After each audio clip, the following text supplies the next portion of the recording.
IPL season 18ರ champion ಪಟ್ಟಕ್ಕಾಗಿ Royal Challengers Bengaluru Punjab Kings fight ಮಾಡ್ತಾ ಇದೆ. ಟಾಸ್ ಗೆದ್ದ ಪಂಜಾಬ್ ಫೀಲ್ಡಿಂಗ್ ಆಯ್ದುಕೊಳ್ತು. ಆರ್ಸಿಬಿ ಬ್ಯಾಟಿಂಗ್ ಮಾಡ್ತಾ ಇದೆ. ಸದ್ಯ ಲಾಸ್ಟ್ ಓವರ್ನಲ್ಲಿದೆ, 7 ವಿಕೆಟ್ ಕಳ್ಕೊಂಡಿದೆ, 188 ರನ್ಗಳನ್ನು ಗಳಿಸಿದೆ. ಅಹಮದಾಬಾದ್ನ ಮೋದಿ ಸ್ಟೇಡಿಯಂನಲ್ಲಿ ನಡೀತಾ ಇರುವಂತಹ ಫೈನಲ್ ಮ್ಯಾಚ್ ಇದು. ಸದ್ಯ ಎಲ್ಲೆಡೆ ಪ್ರಾರ್ಥನೆಯನ್ನ ಮಾಡಿದ್ರು, ವಿಶೇಷವಾಗಿ ವಿಶಸ್ನ ಕೂಡ ಬಿಡ್ರಿ. ಮ್ಯಾಚ್ ಸ್ಟಾರ್ಟ್ ಆಗೋದ್ಮೇಲೆ ಪ್ರಾರ್ಥನೆ ಅಂತೆ ಇನ್ನೂ ಹೋಪ್ಸ್ ಇದೆ ಸರ್. ಅದೆಲ್ಲ ಆಗಾಯ್ತು, ಅದೆಲ್ಲ ಮುಗಿದಾಯ್ತು. ಮ್ಯಾಚ್ ಈಗ ಓನ್ಲಿ ಮ್ಯಾಚಲ್ಲಿ ಇಷ್ಟಾಗಿದೆ ನೋಡೋಣ ಮುಂದೆ ಏನಾಗುತ್ತೆ ಅಂತ ಗೊತ್ತಿಲ್ಲ ನಮಗೆ ಹೆಂಗೆ ಗೊತ್ತು.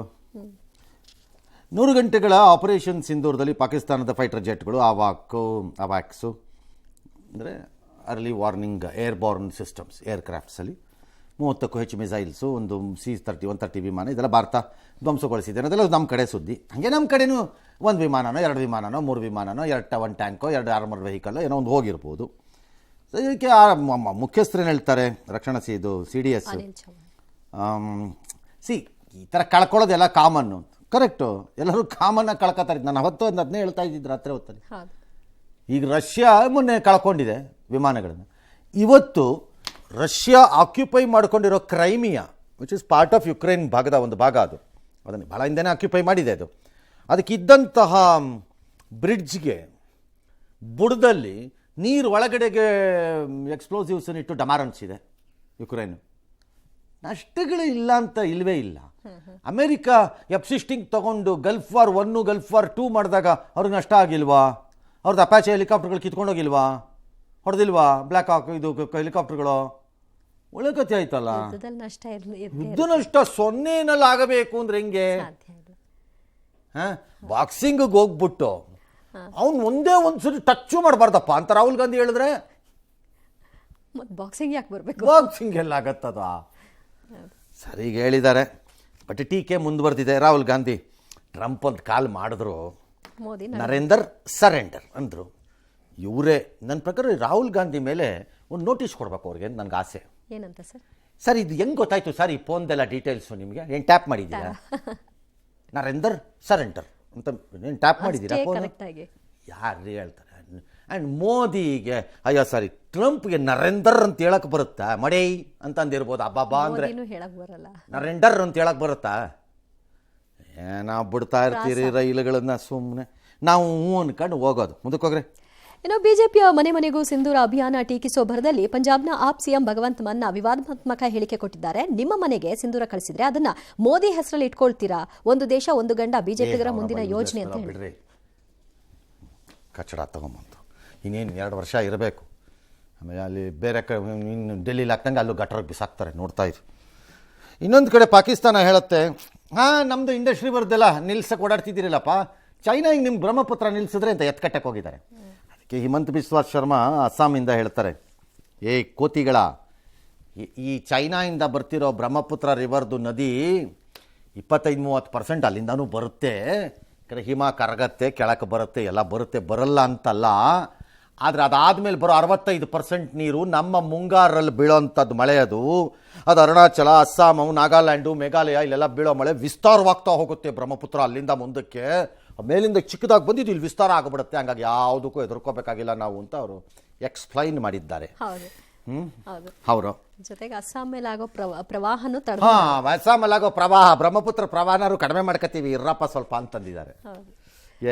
ಇನ್ನು ಆಲಮಟ್ಟಿ ಜಲಾಶಯ ಎತ್ತರಕ್ಕೆ ಸರ್ಕಾರ ಮುಂದಾಗಿದ್ದು, ಇದಕ್ಕೆ ಮಹಾರಾಷ್ಟ್ರ ಸರ್ಕಾರ ವಿರೋಧವನ್ನು ವ್ಯಕ್ತಪಡಿಸ್ತಾ ಇದೆ. ಫಡ್ನವೀಸ್ ಬಹಳ ಬುದ್ಧಿವಂತರು, ಮೊದಲು ಸಪೋರ್ಟ್ ಮಾಡಿ ಈಗ ಅವರೇ ಪತ್ರ ಬರೀತಾ ಇದ್ದಾರೆ ಅಂತ DK ಶಿವಕುಮಾರ್ ವಾಗ್ದಾಳಿ ನಡೆಸಿದ್ದಾರೆ. ಜೊತೆಗೆ ಮೋದಿ ಅವ್ರನ್ನ ಭೇಟಿ ಮಾಡಲಿಕ್ಕೆ ನಾವು ಸಮಯಾವಕಾಶವನ್ನು ಕೇಳ್ತೀವಿ ಅಂತ ಹೇಳಿದ್ದಾರೆ. ಜೊತೆಗೆ ಈ ವಿಷಯವಾಗಿ MB ಪಾಟೀಲ್ ಯತ್ನಾಳ್ ಕೂಡ ಮಾತನಾಡಿದ್ದಾರೆ. ಚೀಫ್ ಮಿನಿಸ್ಟರ್ ಬರೀತಾ ಇದ್ದಾರೆ. ನನ್ನ ಅಭಿಪ್ರಾಯವನ್ನು ಸೇರಿಸಿ ಕಳಿಸಿಕೊಟ್ಟಿದ್ದೀನಿ. ಇವತ್ತು ನಾಳೆನೇ ಅವರು ಚೀಫ್ ಮಿನಿಸ್ಟರ್ ಬರೀತಾರೆ. ನಾನು ಎಲ್ಲ MPsಗೆ ಅದೇ ಲೆಟರ್ನ ಎಲ್ಲರಿಗೂ ಕಳಿಸ್ಕೊಡ್ತೀನಿ, ಮಾಹಿತಿನ ಕಳಿಸ್ಕೊಡ್ತೀನಿ. ನಾನು ಈ ವಿಚಾರ ಮುಗಿದು ಹೋದಂತ ಅಧ್ಯಾಯ.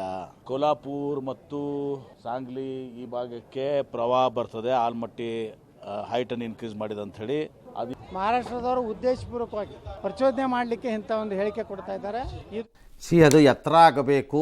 ಎತ್ತರ ಆದರೆ ಬ್ಯಾಕ್ ವಾಟರ್ ಸ್ಟೋರೇಜಲ್ಲಿ ಏನಾಗತ್ತೆ ಅನ್ನೋದೆಲ್ಲ ಇತ್ಯರ್ಥ ಆಗಿರೋದೆ. MB ಪಾಟೀಲ್ ಹೇಳ್ದಂಗೆ ಅದೆಲ್ಲ ಹಳೇ ಕಾಲದ ಗಲಾಟೆಗಳಿವು. ಏನಾಗುತ್ತೆ 524 ಆದರೆ ಹಿಂದಕ್ಕೆ ನೀರು ಹೆಚ್ಚು ನಿಲ್ಲುತ್ತದೆ. ಆ ಮೂಲಕ ಮಹಾರಾಷ್ಟ್ರದ ಕೆಲ ಭಾಗಗಳು ನೀರಿನಲ್ಲಿ ಮುಳುಗತ್ತೆ ಅನ್ನೋದೆಲ್ಲ ಅವ್ರದ್ದು ವಾದ ಇತ್ತು. ಎಲ್ಲ ಸೆಟ್ಲ್ ಆಗಿದೆ ಮ್ಯಾಟ್ರು. ಆದ್ರೂ ಹಂಗಾಗಿ ಅಲ್ಟಿಮೇಟ್ಲಿ ನ್ಯಾಷನಲ್ ಇಂಟ್ರೆಸ್ಟ್ ಇದೇನು ನಮ್ಮದು ಇದಲ್ಲ ಇದು. ಹಾಗಾಗಿ ಇದು ಆಗಬೇಕು, ಆಗಿಸ್ಬೇಕು, ಎಲ್ಲರದ್ದು ಜವಾಬ್ದಾರಿ, ಅದರಲ್ಲಿ ಅನುಮಾನನೇ ಇಲ್ಲ.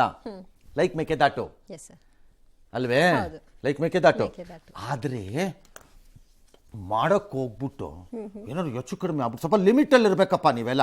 ಯಾರು ಹೊಣೆ? ಲಿಮಿಟಲ್ಲಿ ಇರಬೇಕು. ಯಾರು? ಡಿ ಕೆ ಶಿವಕುಮಾರ್ ಅವ್ರು ಹೇಳ್ದಂಗೆ. ಹಾಂ, ಡಿ ಕೆ ಸಾಹೇಬ್ರು ಹೇಳ್ದಂಗೆ ಲಿಮಿಟಲ್ಲಿ ಇರಬೇಕಾಗುತ್ತೆ. ಕನ್ನಡ ಸಂಘಟನೆಗಳ ಟೈಪು ರಾಜಕಾರಣಿಗಳೆಲ್ಲ ಸ್ವಲ್ಪ ಲಿಮಿಟಲ್ಲಿರಿ.